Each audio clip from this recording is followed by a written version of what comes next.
Hello, this is your host, Todd Lewis of the Praise of Fire podcast. Today, we are here to discuss the question of common cultures. So, I made an observation in a previous stream with Keith Preston how why is it that anarchists, both in thought and deed, always end up allying with tankies, and it always ends up with them being put up against the wall, whether it's Machno in 1921 or the CNT-FI in 1939 or the anarchists in Mexico and the Mexican Revolution.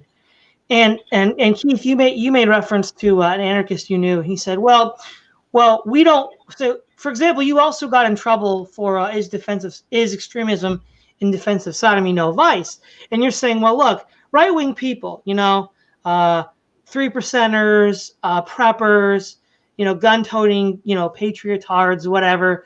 All of these sort of like self-reliant gun toting right wing people, they're like, oh, they're icky, they're gross, we can't talk to them, or also the idea of gangs. Oh, we can't talk to ex-gang members. Oh no, that's gross. But we'll collaborate with tankies.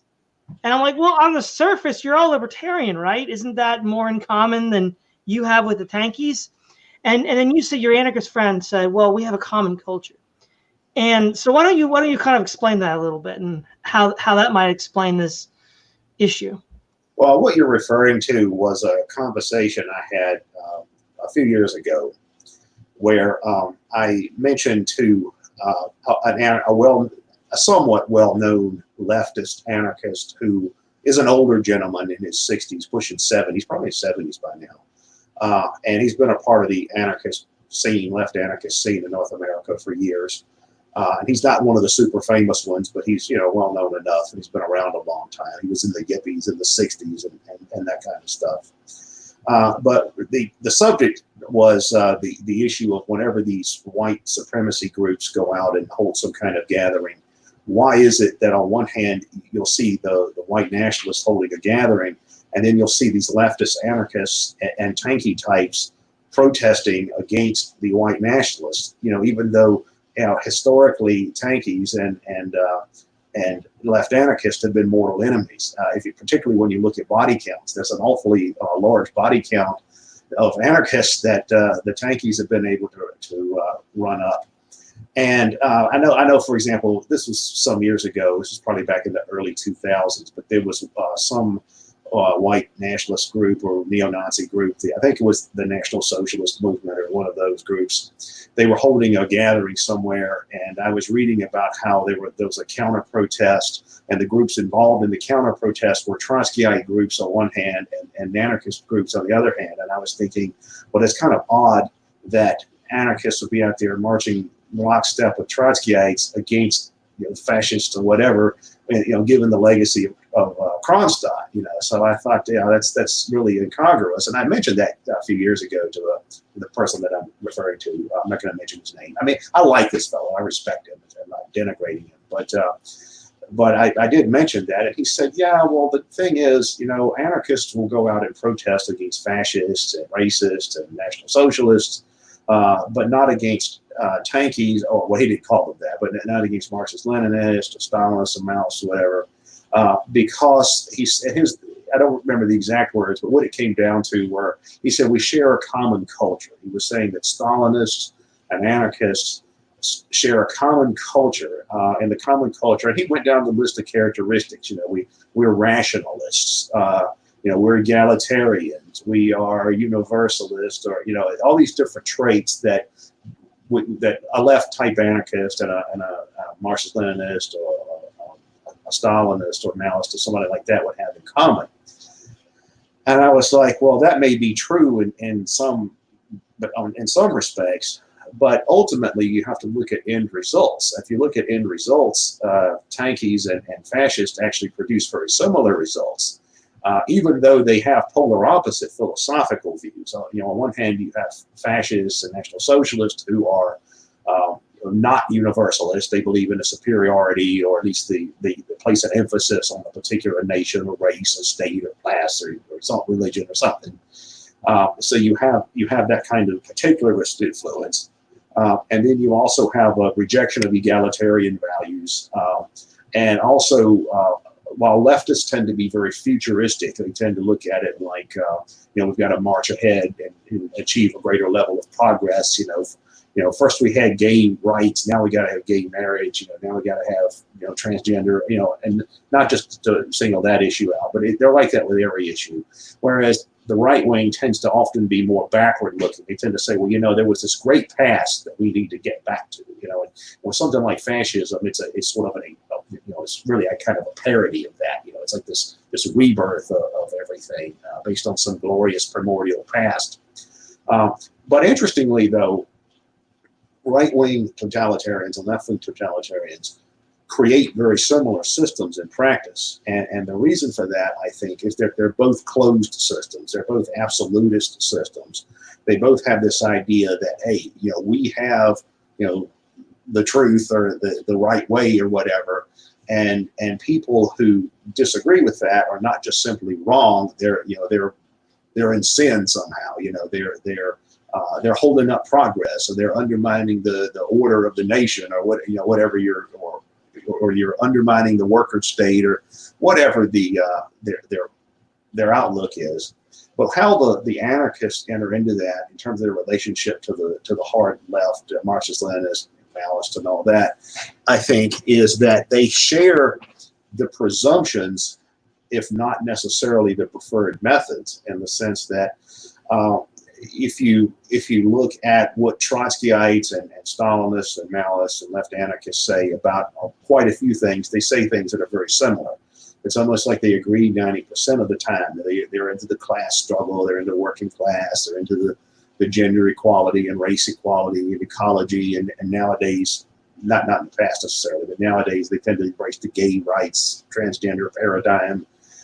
So they have all these common sets of issues that I think reflect a certain value system that is egalitarian, that is oriented towards universalism, that has this kind of linear view of history, where history is supposed to be more marching forward in some kind of progressive way. And if you at least implicitly, now they may not believe that in some absolute literalistic sense, but it's implied in a lot of their thinking.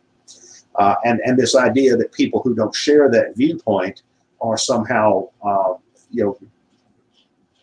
essentially in sin or in evil. They're advancing evil. And what I find particularly fascinating, though, is that the left anarchists have not learned anything from a century and a half of experience. They still do this kind of stuff all the time. They still have this idea that the hard left is somehow their friend or more on their side. I mean, there are individual exceptions. There are some groups that may be exceptions, but they still have this idea that somehow the red flag is somehow less of a threat or less of an enemy than the brown flag. And I'm not sure I buy that. I have a much different perspective, which is, I'm a pan anti-authoritarian. And that is what I look at when I look at the values of any belief system or any ideology or any individual or group or institution or organization. I look at the sum total of their commitment to anti-authoritarian values. And that is, and there's all kinds of little, hints you can get in terms of what they, in terms of to what degree a particular group may be interested in anti-authoritarianism. But you have groups from the left, the right, the middle, whatever, that may or may not be anti-authoritarian to varying degrees. But both of which, or all of which, are far removed from either right-wing totalitarianism like fascism, National Socialism, or left-wing totalitarianism like Marxism-Leninism. And why anarchists would want anything to do with Marxist-Leninist or the hard left is really an interesting question. And another defense that I get when I've discussed this with various people is they say, well, yeah, but most communists are well-intentioned. Like they'll say most communists or most hard leftists, they're just against racism. They just want health care for the working class. And to some degree, that may be true when it comes to some basic rank and file level. I've known a whole lot of these people, and that's how it always seemed. But the problem with their ideology is that they don't have any basic critique of power. They don't really understand that the idea that power is dangerous, irrespective of who holds it. And this is a problem that the political left has had going back for centuries. Even today, you have people on the left who think, well, we can trust people with absolute power as long as they have the right ideas, as long as their heart's in the right place and they care about the liberation of the working class and the gender equality or whatever. And that's but whereas I think an advantage that the right has over the left is that while I wouldn't say a lot of the right is anti-power as much as they're more skeptical of the motivations of people who seek power. I think they tend to have the view that absolute power corrupts absolutely, or even if they don't believe that, they just simply believe that power is just raw force, a more Hobbesian view, and they don't have any idealistic conceptions of power. Yeah, one sort of converse as well is that certain libertarian movements that are not left-wing have outcomes more similar to what the left anarchists desire. Like a lot of the religious intentional communities in the early American Republic, certain libertarians today who have unschooling, drugs and hippies. It sounds just like, an ANCOM, but because they believe in the NAP and guns, it's like, game over. And it's like, well, they have literally the exact same outcomes that you claim to want, but then you reject them out of hand for being, as you said, sinful. Yeah.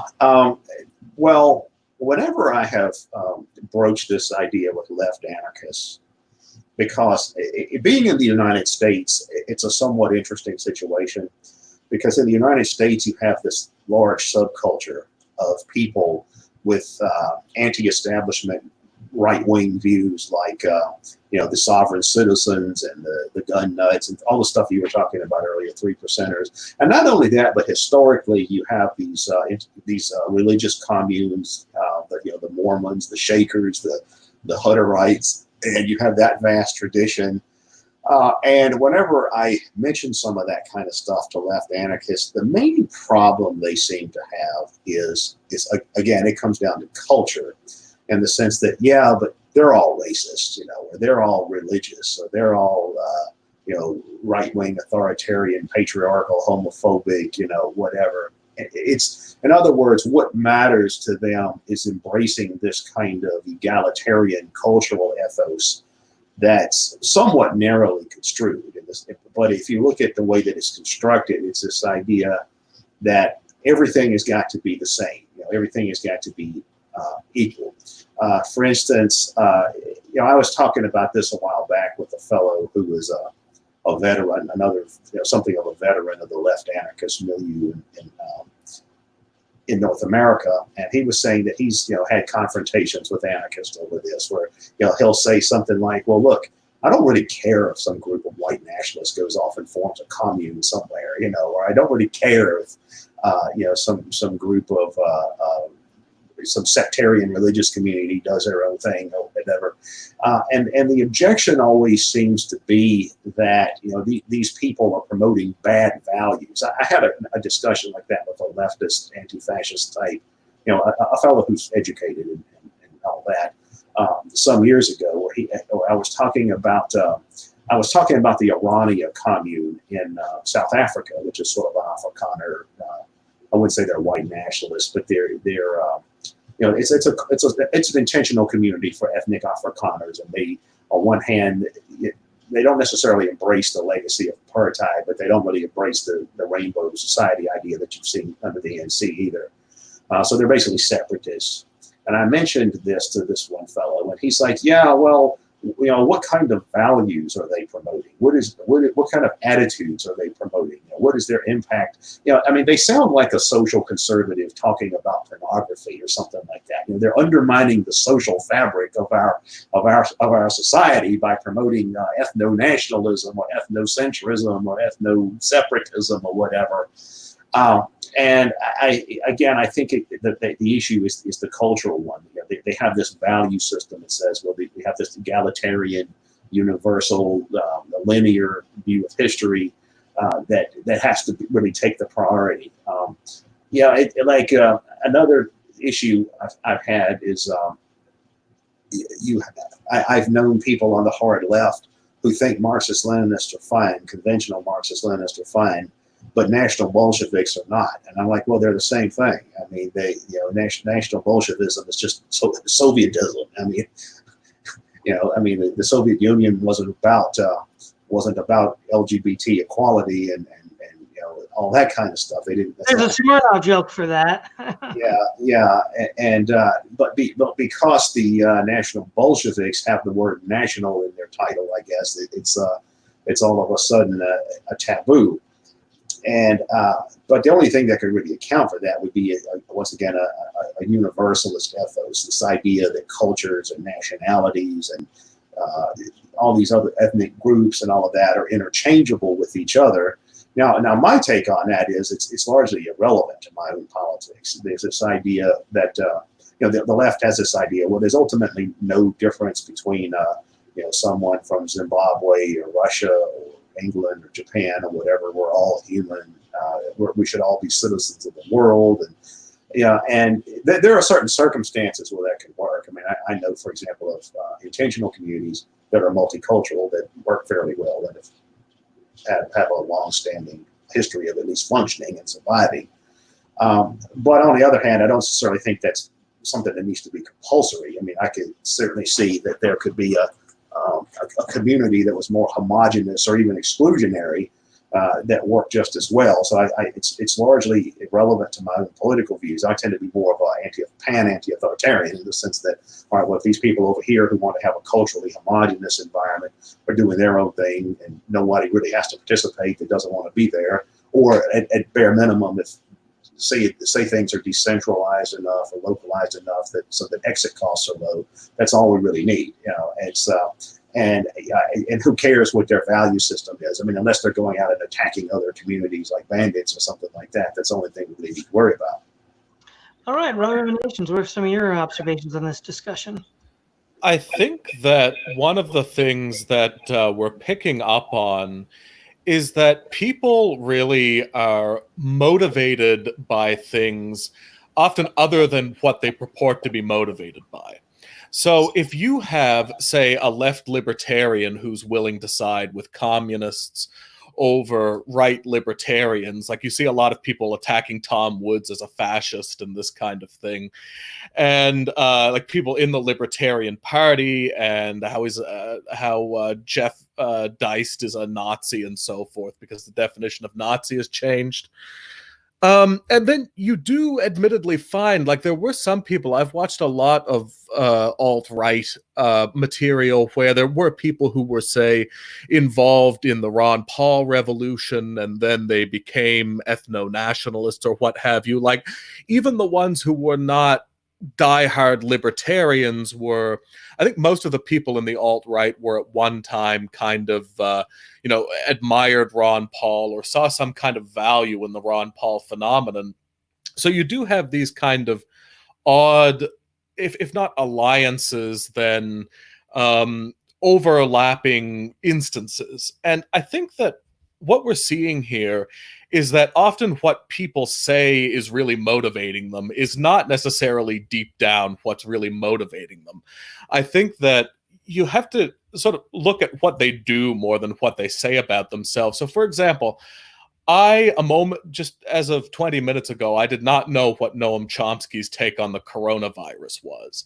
But I knew, I could anticipate that his position was not, well, this is obviously just a way of bolstering vaccine or drug companies, and that this is part of the establishment's attempt to impose measures on the population, and that we should therefore be skeptical of this idea or of the way it's played up because it is a catalyst for power. Somehow I knew that would not exactly be his position, so I did go and look it up on his Twitter, and it was something about how this is why vaccines need to be universally available so that something like the virus can be properly combated in the future.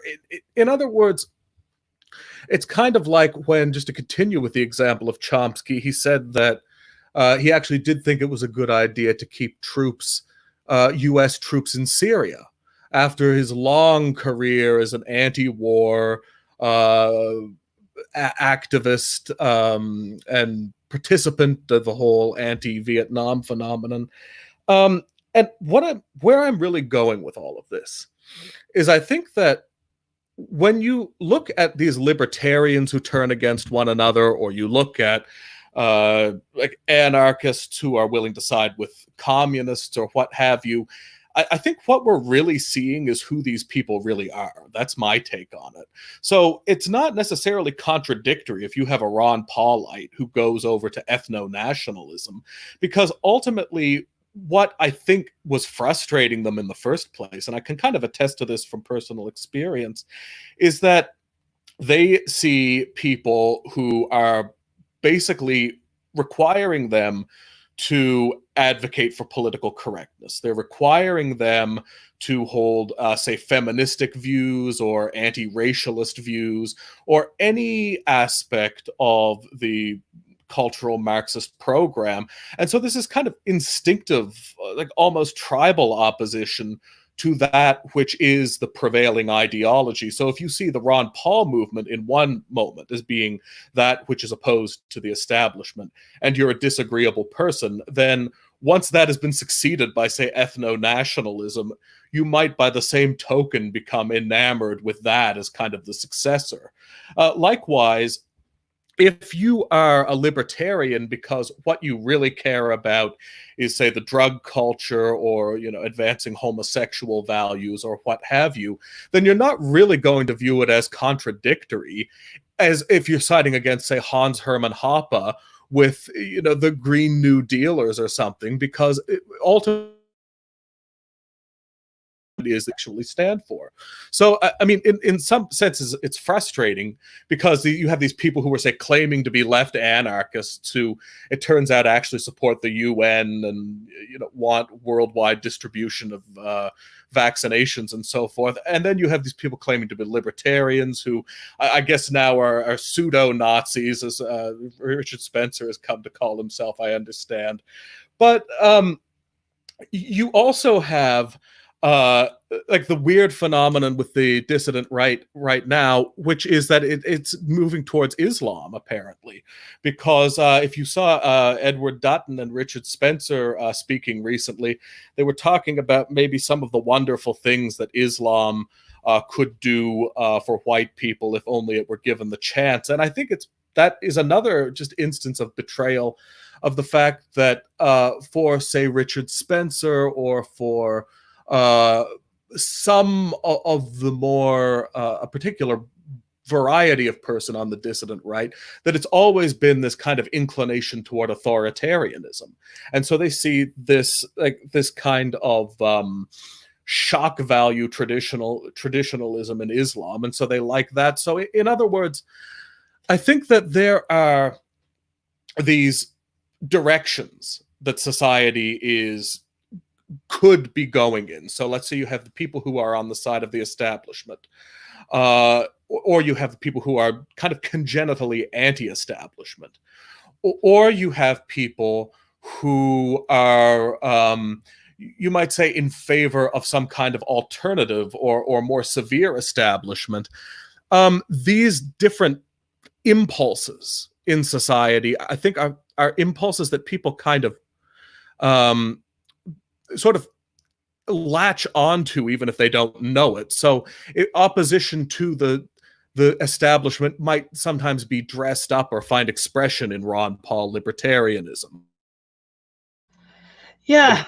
Some kind of communism, or in some kind of or ethno-nationalism, or you might find, say, establishmentarian tendencies expressed as being in terms of a kind of faux left-wing anarchism, or in terms of just a more blatant establishment attitude.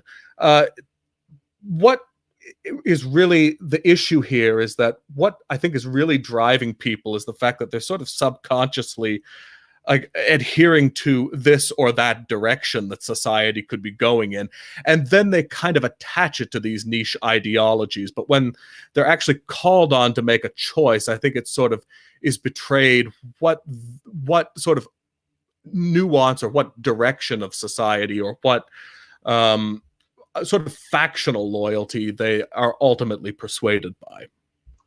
I think there's two interesting points to make here. One is to the earlier point about how left anarchists and tankies often get along, and how, you know, Keith's perspective is, look, as long as you don't go around pillaging other people and just mind your own business, we're okay with that. I think to some extent that's the difference between American individualist anarchism and European anarchism. So someone like Josiah Warren or Lysander Spooner, they might have had a vocal opposition to individuals, but I can't imagine them allying with the tankies. And I also don't see them as being too uptight about other intentional communities. So, for example, the utopian socialist Owen, when he bought New Harmony from the Rappists, I don't get any impression he was uptight about the Rappists, who are an intentional community of utopian Protestant sect. So I think that's part of the American individualist element. Whereas, you know, left anarchism is more rooted in an old European, more communitarian / collectivist outlook. And I think another interesting odd bedfellows is the issue with the sort of, whenever the racists come up, you've got the anarchists, left anarchists, allying with global corporations. So for example, before the Traditional Workers Party, TWP, broke up, when they used to do their protests, well, one of the things that would happen was when they would protest against, you know, globalism, because it brought in all these foreign people into the United States, Antifa would always be protesting against them. So Matt Heinblock is like, you're defending international corporations. How does this not compute? And that's actually a very good point. How is it that we went from, you know, the black bloc in the 90s who protested the G8 to now defending international capitalism? I think this, again, is another ball for you, Keith. Well, on the last point you were making, yeah, it's interesting how over 20 years ago you had anarchists from the left that were mostly oriented towards protesting these international capitalist institutions like the World Trade Organization and World Bank and IMF and all that kind of stuff. And over time, what we've actually seen in the left anarchist milieu is a change. It's gone from protesting against capitalism to protesting against I guess, against the right on a general level. You had these anti-globalization protests of like 20 years or so ago, and then you started to see that milieu move towards the anti-George Bush milieu, you know, during Iraq and all that kind of stuff. And then it went towards Occupy Wall Street. But within all of that, there was some level of anti-imperialism or anti-capitalism or anti-establishmentarianism. But in more recent times, it seemed to me that the left anarchists are mostly just oriented towards opposing the right wing. They've almost abandoned any kind of anti-establishmentarianism. Well, I won't say abandoned it, but they've toned it down in the sense that they say that, well, you know, the real enemy, of course, is Donald Trump, you know, or the real enemy is the fascists, the alt-right, the white nationalists, you know, these fringe right-wing groups.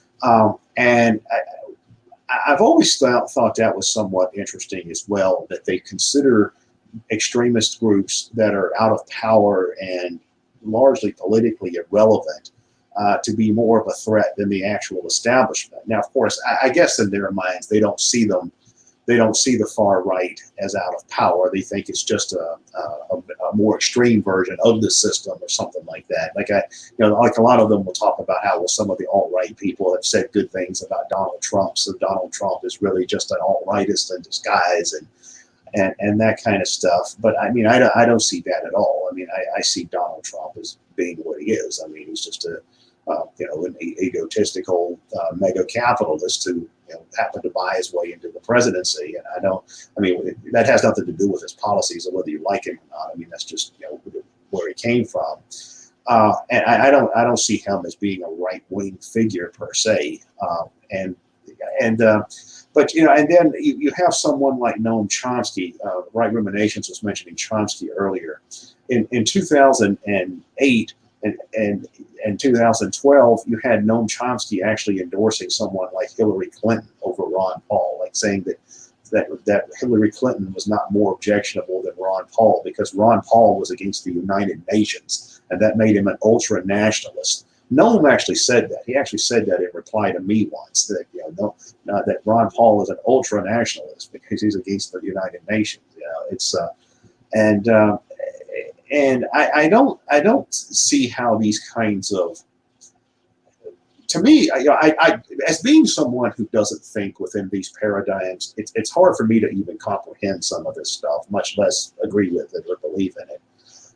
My thing is, either you are either you are for anti-authoritarian values or you're not. And I've used the example before of people who are in the middle, this sort of a 0 to 100 scale.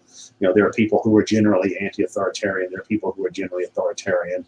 And of course, they may be more or less authoritarian about certain things, and that may be influenced by culture as well as self-interest. For example, you have people who think there should be 0 limitations on guns whatsoever, but then want to push the war on drugs to the max. And then you have people who want to legalize all drugs across the board, sell heroin in coffee shops, but then they want to have a total ban on firearms. So culture influences that kind of thinking as well. But within that framework, you do have people who are generally anti-authoritarian, people who are generally authoritarian, and people who are kind of sort of in the middle somewhere, with their biases depending on other factors, cultural influences and reference groups and whatever tribe they belong to.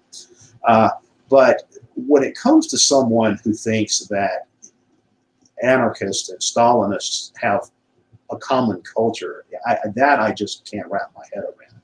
It's that would, to me, that would be like gays and jihadis saying they have a common culture.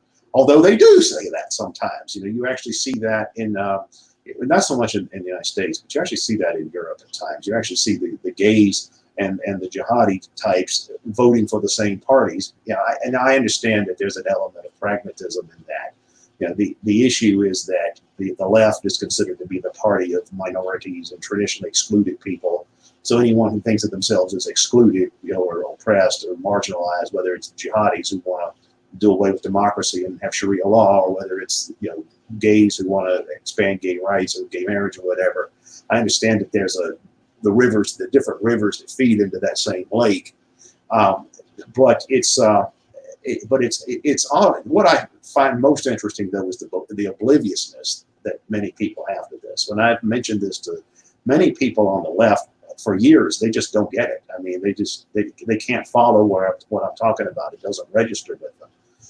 When I've mentioned over the years, well, to what degree, I mean, I'm not a super Islamophobe, by the way, but when I've mentioned, well, is the large scale presence of Islamic values in a particular society really compatible with, say, gender equality and gay liberation?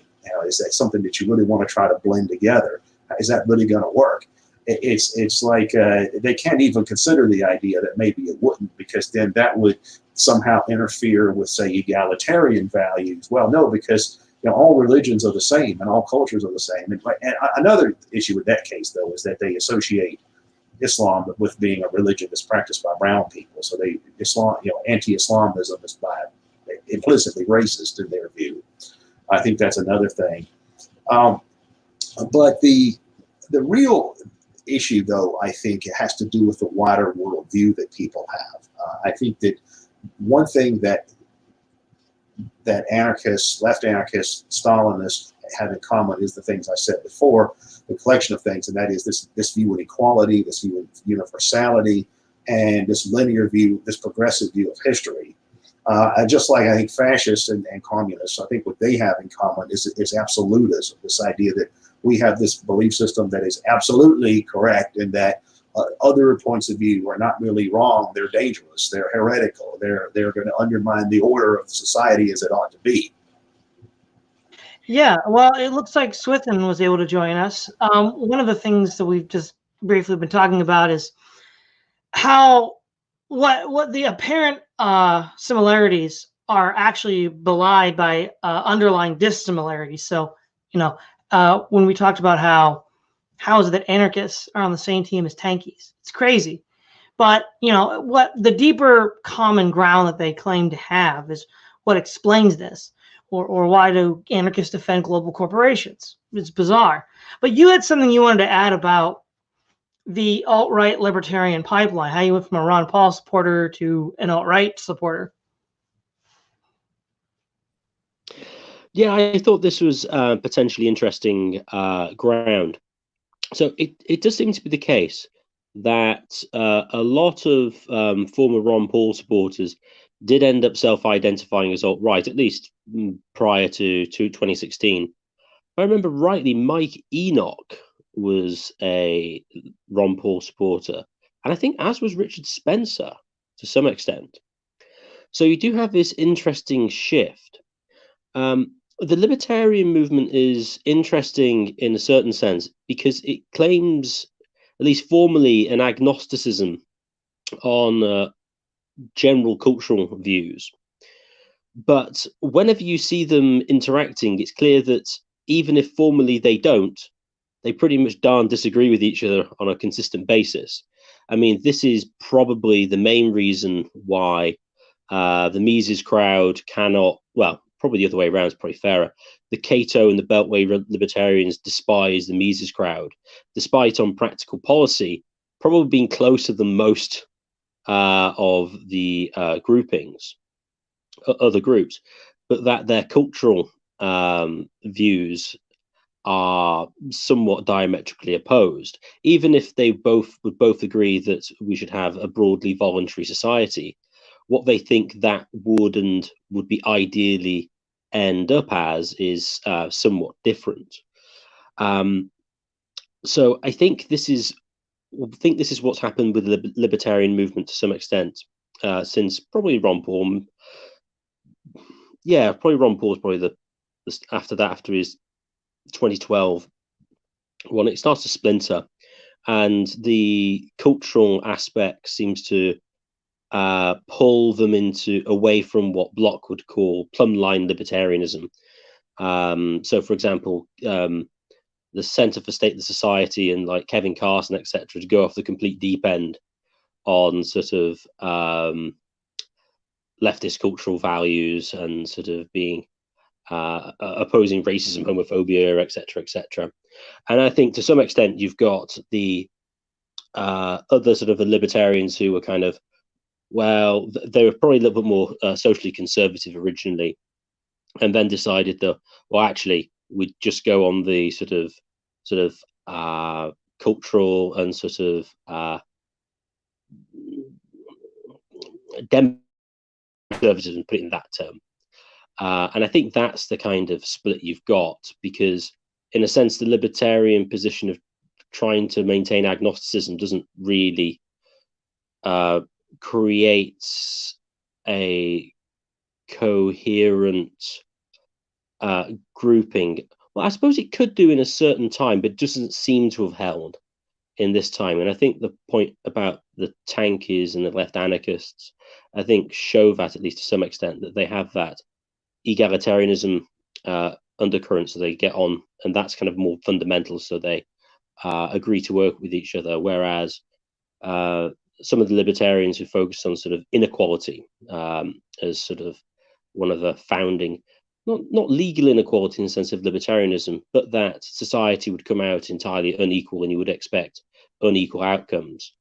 And so you could see how, if you focused on that, you might end up towards things like human biodiversity, etc., etc. There's another thing I think which might explain the libertarian to alt-right pipeline, as it was so called, was that, as we all know, lots of libertarians are autists and monomanias. No, can't find the right term. They focus on one issue, and they don't generally have very high levels of empathy. I think Jonathan Haidt's shown that in some of the survey stuff on personality of libertarian voters. And I think there's just a case of that they feel like they just follow the data wherever it leads. And if they thought the data led to this area of the classic sort of genetic IQ differentials, they would go on it and wouldn't care what anybody else thought about it, and probably would focus on it as strongly as they may have previously focused on the non-aggression principle, for example. And I think, at least in certain aspects of personality, that would explain some of the movement from sort of the non-aggression principle libertarianism to kind of human biodiversity focused, more alt-right position. Ruminations, what are some of your thoughts? Well, I think that Swithun is definitely onto something with the whole question of autistism, but I think that I may be projecting too much of my own personal disposition onto this, but I think that really the question with all of this is, when you look to people who have these, who are sort of tolerant of these seemingly incompatible ideological ideas, but then have no toleration for other ideas seemingly arbitrarily. Well, it's a question of, what do they really care about first? Not what do they say they really care about first. What do they really care about first? And what I can say is that when I was in high school, I went through my own kind of fascist or quasi-fascist authoritarian phase, but I was terrible at it because I couldn't help but read Rothbard and things like that, because in spite of myself, I was thinking, well, this stuff is actually pretty interesting. And if you look at, say, Richard Spencer, right, he started out as a Ron Paul supporter, and now he's getting a bean pie from the Nation of Islam. And so I really do think that it does come down to this kind of I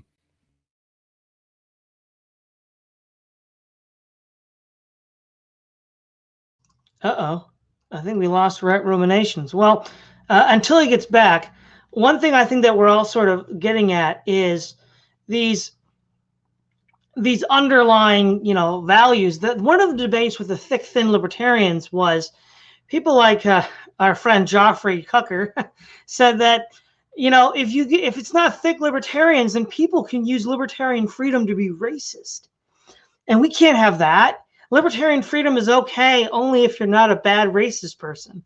And so what ended up happening was the libertarians were libertarians in general were trying to make a coalition based on you leave me alone, I'll leave you alone mentality. Now, if you have a common set of values, that kind of works. So the United States was historically one of the most lowercase L libertarian nations in history, from its its colonial founding in 1607 up until maybe the progressive era at the very least, where the government started to roll out in size. And so one of the things that we see is that, sorry, someone just dropped out. But one of the things that we see is that if you have diversity of ideologies, so different political values, different religious values, what does it even mean to just leave somebody alone? If you look at how anarcho-communists and anarcho-capitalists argue about exploitation, what is oppression and what isn't? Well, it's not at all clear, because the libertarian capitalist says, well, look, if I pay rents, I voluntarily chose to pay those rents, so that's not exploitation, but I didn't voluntarily pay taxes. Whereas the ANCOM would say, well, no, I mean, in all practical matters, a landlord is the same as a state. And if you don't pay up, he's going to kick you out. Well, again, they don't even know. So that looks like we got ruminations, though. So, yeah, go ahead and finish your thought. Yeah, it looks like we're taking turns now filing in and out. But yeah, so I was just, as I was saying, there's this kind of like psychological connection between people who hold all of these seemingly incompatible views on the right, and that I think it is like a kind of interest in unpopular or contrarian niche issues. And that's why I was commending Swithun on his observation about autistism. But I think that you find that there are similar things that will bind people who, say, are chronically supportive of the establishment, right? They, first and foremost, they put respectability, they put basically being prestigious in society, of kind of having a reliable set of views to look to. And so this is the kind of psychology that motivates people who always find themselves on the side of the establishment, regardless of who is in charge. But with people on the left, like if you're wondering why a Stalinist and a left libertarian or a left anarchist can sort of cooperate, I think it's because they have the same iconoclastic vision for the current society. They all share a kind of tendency towards moralism, that is of being discontent with the convenient arrangement of existing bourgeois society. And so I think if you want to know, I mean, what is the common culture of left anarchism and communism, I in a sense, I think that we can give them more credit and in some ways less credit, and say what really binds them together is this like common sense of moral urgency, of hatred for anything that might be humorous or that might not be taking these various antagonisms about equality equally seriously. So I don't really think that people on the far right are really necessarily all that possessed by questions of peoplehood or libertarianism or, the Federal Reserve Bank or whatever. I think it's just honestly a kind of expression of people who really hate the politically correct elite. And I think that when you have people who always who seem to be, chronic supporters of the establishment, it's just because of that. They have basically a conformist set of values. And I think when you look at people on the left, this problem of the anarchist and the communists, it's people who have a need to express moral outrage, who are kind of psychological iconoclasts and just can't stand the fact that people might be relaxing. It's a kind of, and I read between the lines in when I say this, Todd, because I know you won't be fond of the term, but it's a kind of puritanical impulse in the kind of parochial sense that the word is used. So I do think that there is a kind of common psychology that binds these groups, even if their ideologies seem incompatible. Yeah. But what do you think about the claim that I just made, that the sort of live and let live coalition can work if most of the country has a common shared value system, which in the case of the United States was Christianity, whether you were Catholics in Maryland or Puritans in New England or Quakers in Pennsylvania, we all sort of believe the same things about human right and wrong.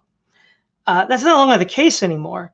And it's a lot more difficult to maintain a live and let live coalition under those conditions, which I think explains the pipeline from libertarianism to the woke left with C4SS and the fascists. What are your thoughts on that?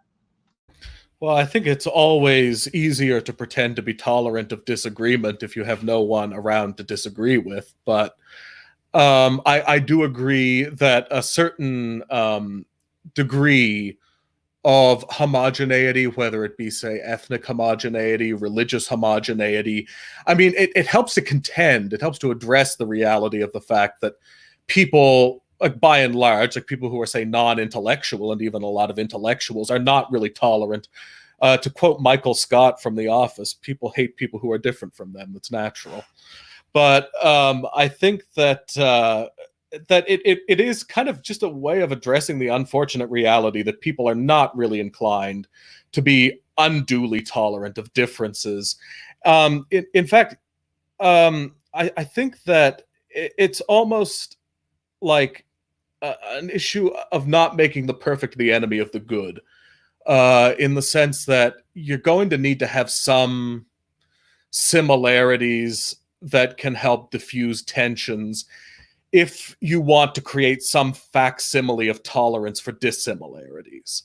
So in that sense, any kind of workable pluralism is necessarily predicated on some degree of sameness if you don't want it to just be constant tension, which will then ultimately just result in compartmentalized conformity. So there's really no legitimate ideological diversity that occurs unless there's a certain degree of homogeneity.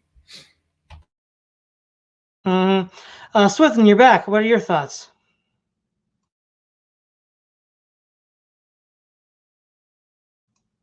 You there, Swithun? Guess not. Well, we are nearing the end of the hour, so why don't we begin with you, Keith, and final thoughts.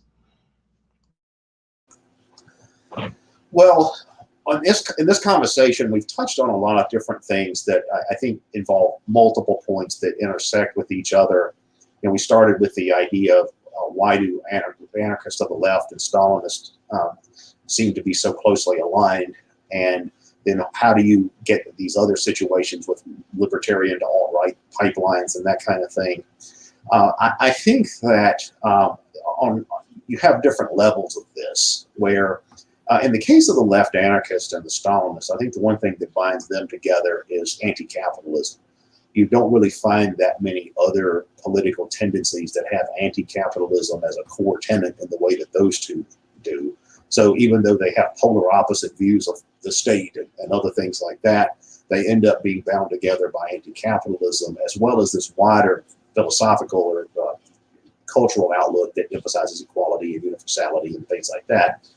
And I think that's also true when it comes to the right, in the sense that you have people on the right, but some may be libertarian, some may be nationalist or ethno-nationalist or something like that. But underlying that is a suspicion of equality. For instance, I had a right libertarian guy tell me once that he said, yeah, well, I'm libertarian, but the first thing we have to do is debunk egalitarianism, because otherwise, if people believe in egalitarianism, they're always going to be calling upon the state to make everyone equal. So egalitarianism has got to go before we can have libertarianism. And of course, with anarchists, you have all these different kinds of hyphenated tendencies among anarchists: the green anarchists, the anarcho-syndicalists, the anarcho-communists, anarcho-capitalists. But what seems to be the case with those is that they are whatever the hyphen is. So if someone claims to be an anarcho-capitalist, then they're really a capitalist. That's really what matters to them. So they'd rather be aligned with, say, a right-winger who is pro-capitalism than, say, an anarcho-communist, even though they may also be an anarchist. And you find that among a lot of the left anarchists. You know, I know tons of left anarchists that are basically Bernie Sanders supporters and things like that, you know, because ultimately that's what matters to them, is socialism. And I've come across that among other kinds of tendencies. So it gets down to, I think, what Todd was saying earlier, and that is, what are the underlying assumptions people have about what is right and wrong and how the world ought to be. You know, it's bad enough, like Todd was mentioning, how you have a consensus in American history at one point on nominally Christian views, and whether somebody was a Protestant of some kind, or even a Catholic or something else. There's this underlying consensus in favor of that whole tradition, this kind of underlying Christian ethical philosophical tradition.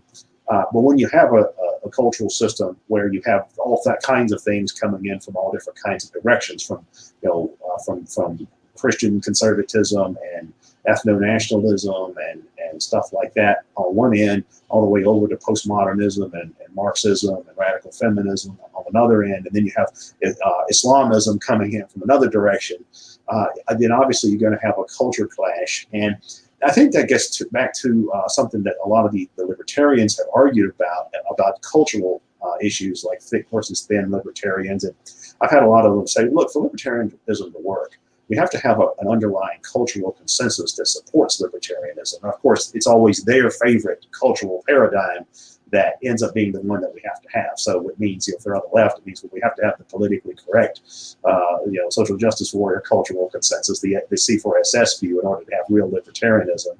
Or if it's, say, the Mises Institute people, well, no, we need to have this kind of bourgeois, paleo-conservative underlying cultural consensus in order for libertarianism to really work, because it's got to have this kind of cultural foundation. I do tend to be of the view that an anti-authoritarian society would have to have a prevailing value system that upheld that on some level. I think there's a room for a lot of flexibility in that, but I do think it would have to exist on some level. I don't think that you could really have libertarian Sharia law or libertarian Marxism, Leninism, Maoism, or something like that. So libertarian National Socialism. So I do think there has to be some kind of cultural framework that upholds anti-authoritarian values. But I also think that people with anti-authoritarian values really aren't that common. I tend to think that most people have some kind of other value system that's really more important to them. And to the degree that they embrace anti-authoritarian values is because they think it's this other value system that's somehow going to be advanced. And that could be anything. It could be, their views about ecology or animal rights or guns or religion or homosexuality or something else. So I think that's really where that's coming from. All right, Swithun, what are your final thoughts? I'm pretty much in agreement with what Keith has just said. I think a lot of the groups who seem to have odd alliances, they're sort of, to a large extent, their goal of in what society should look like is somewhat similar. What they disagree on is the means by which to achieve it. So, do you achieve sort of the communist state by requiring the dictatorship of the proletariat and killing all the kulaks, etc., etc., or do you go for immediately a radical withering of the state, sort of worker co-ops kind of situation? Do you do that? That's where a lot of the disagreement comes in. I think is mostly on means, but I think people can share a platform and an idea space with people with whom they agree on the ends much more than they can with those on the means. Because if you just disagree on means, it's like, well, you're okay. You're trying to do the right thing. You're just doing it in the wrong way. Whereas if you disagree on the ends, then, well, you're a bad person and therefore we need to ostracize you. It doesn't always work exactly that way.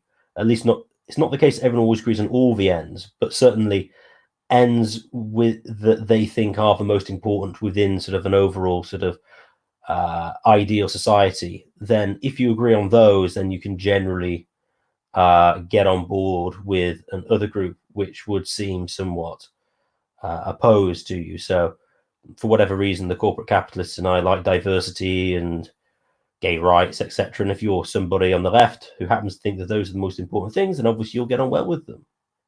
Now, depending on what the major issue today is, these can split, depending on who's got what and who hasn't, and you can mix and match in that sense. But I think if you agree on, I think agreeing on ends is more important than agreeing on means. So, for example, I can get on with lots of sort of more conservative figures whose means to achieve their goals, I think, are very, very counterproductive. A good example you may not know in the US, called Peter Hitchens, who's a very sort of traditional or conservative type, who I agree with on lots of sort of analysis of the situation, but his policies are completely wrong-headed to a large extent. He supports protectionism, drugs prohibition, etc., etc. But I don't think his analysis of what could be better is wrong. It's just that his approach is bad. So I think I get on perfectly well with him, although he can be a bit of a bore. So maybe I'd annoy him. But I feel I get on him much better than I would with some Beltway libertarian who, at least on practical principle applications, I should get on well with, but I probably wouldn't. Okay, all right, Ruminations, final thoughts. At one time, I would have agreed with what Keith was saying about the common ground between the left libertarians and the communists being opposition to capitalism. But now that I see these left libertarians who embrace capitalism also saying that, well, the Soviet Union and the Stalinist purges, those were just kind of a mistake because their hearts were in the right place, even though they also claim to be pro-capitalism. I mean, it really does suggest to me that, like, not only are people not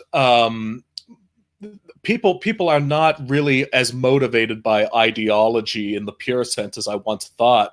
But I would disagree with Swithun in that I'm not entirely sure that it's the ends that matter to people, or that fundamentally always motivate people. Like if you go on LouRockwell.com, which is like an anarcho-capitalist website essentially, and you see all of these articles about how wonderful Russia is and like the beautiful people of St. Petersburg and so forth. Well, is that really motivated by any kind of common end that any of the writers there see with Putin or ideologies associated with Putin? Well, no. what they see is that the elites in their own nation despise Russia and despise Putin, and so therefore they see themselves as being as almost instinctively drawn towards that. And I think that it is really because what we're really dealing with here is a competition between different types of attitudes, and I am convinced of the veracity of that thesis regarding this topic. All right. Thanks everybody for participating. This is Todd Lewis of the Prez of Folly podcast signing off.